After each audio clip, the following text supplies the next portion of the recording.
Assalamualaikum warahmatullahi wabarakatuh. Alhamdulillahi rabbil alamin. Wassalatu wassalamu ala asyrafil anbiya'i wal mursalin wa ala alihi wa ashabihi ajma'in, amma ba'du. Kaum muslimin rahimakumullah, kali ini kita akan mendengarkan sebuah kisah dari seorang yang alim, seorang yang zuhud, yaitu Imam Ja'far As-Shadiq. Beliau adalah salah satu ahli bait Rasulullah sallallahu alaihi wasallam. Secara lengkap nasabnya adalah Ja'far bin Muhammad bin Ali bin Husain bin Ali bin Abu Thalib. Ja'far As-Shadiq merupakan ahli ilmu agama dan ahli hukum Islam. Beliau menjadi guru dari Imam Abu Hanifah, yaitu pendiri mazhab Hanafi, Imam Malik, pendiri mazhab Maliki, Jabir bin Hayyan, seorang kimiawan, dan Wasil bin Atha, pendiri mazhab Mu'tazilah. Keilmuannya mencakup esoteris dan juga eksoteris, ilmu isyarah dan juga ilmu ibarah, ilmu kalam dan ilmu hadis sunnah, ilmu alam dan ilmu sejarah. Imam Ja'far As-Shadiq adalah orang yang bijaksana sejati sesuai Al-Quran, seorang alim yang lengkap yang mengerti bahwa syariah diterapkan tidak hanya untuk manusia, tapi juga untuk semesta alam. Beliau dikenal sangat dermawan dan murah hati. Ini seakan merupakan cerminan dari tradisi keluarganya, sebagai kebiasaan yang berasal dari keturunan orang-orang dermawan. Sebagaimana Rasulullah Shallallahu Alaihi Wasallam adalah orang yang paling murah hati dan dermawan. Suatu hari Imam Ja'far As-Shadiq kedatangan seorang tamu bernama Amr bin Ubaid Al-Basri.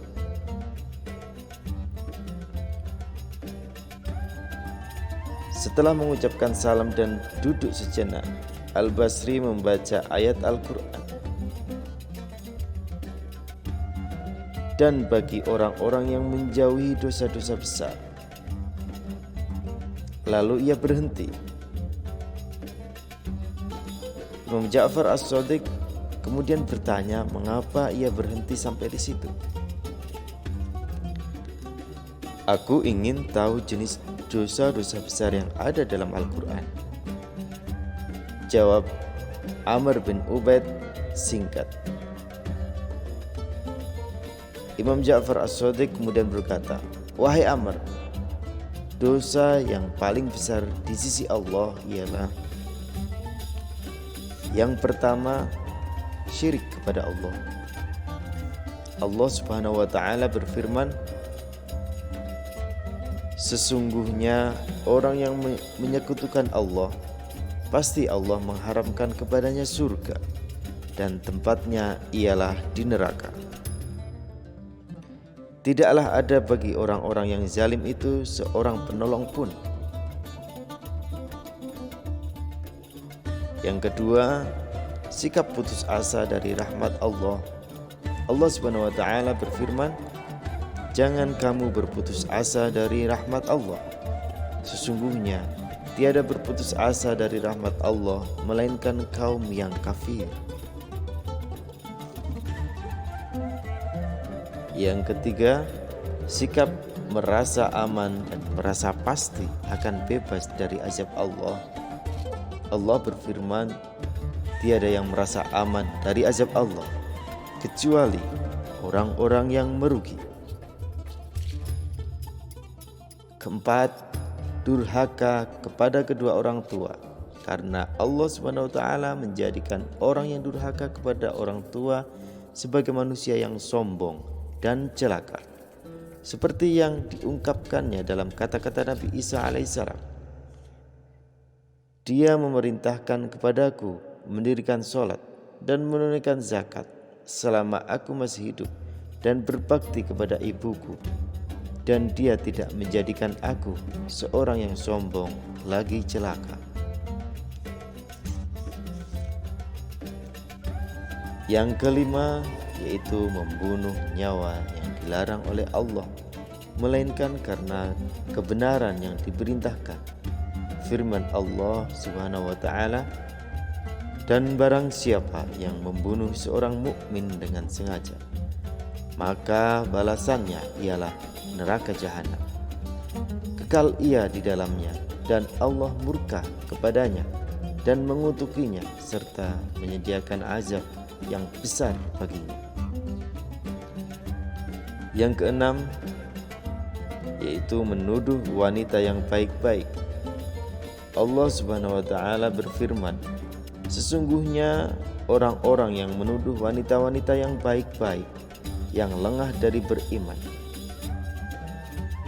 berbuat zina, mereka kena laknat di dunia dan di akhirat, dan bagi mereka azab yang besar. Yang ketujuh, makan harta anak yatim. Allah Subhanahu wa taala berfirman, sesungguhnya orang-orang yang memakan harta anak yatim secara zalim, sebenarnya mereka itu menelan api sepenuh perutnya, dan mereka akan masuk ke dalam api yang menyala-nyala. Yang kedelapan, lari dari pasukan saat berperang jihad di jalan Allah. Allah Subhanahu wa taala berfirman, barang siapa yang membelakangi mereka, yaitu mundur di waktu itu, kecuali berbelok untuk siasat perang atau hendak menggabungkan diri dengan pasukan yang lain, maka sesungguhnya orang itu kembali dengan membawa kemurkaan dari Allah, dan tempatnya ialah neraka jahanam, dan amat buruklah tempat kembalinya.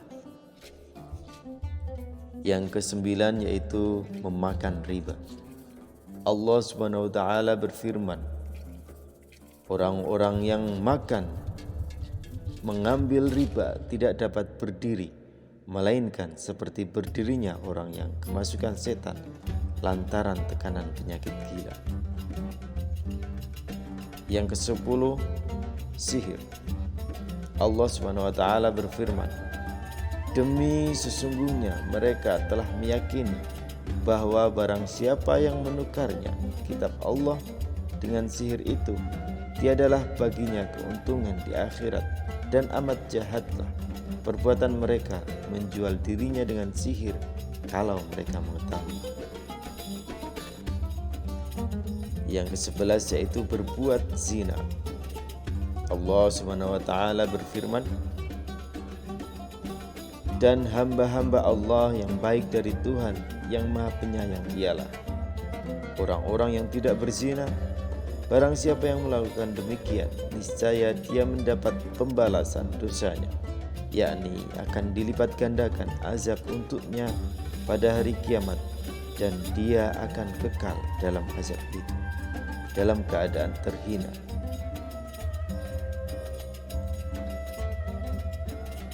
Yang nomor 12 yaitu sumpah palsu.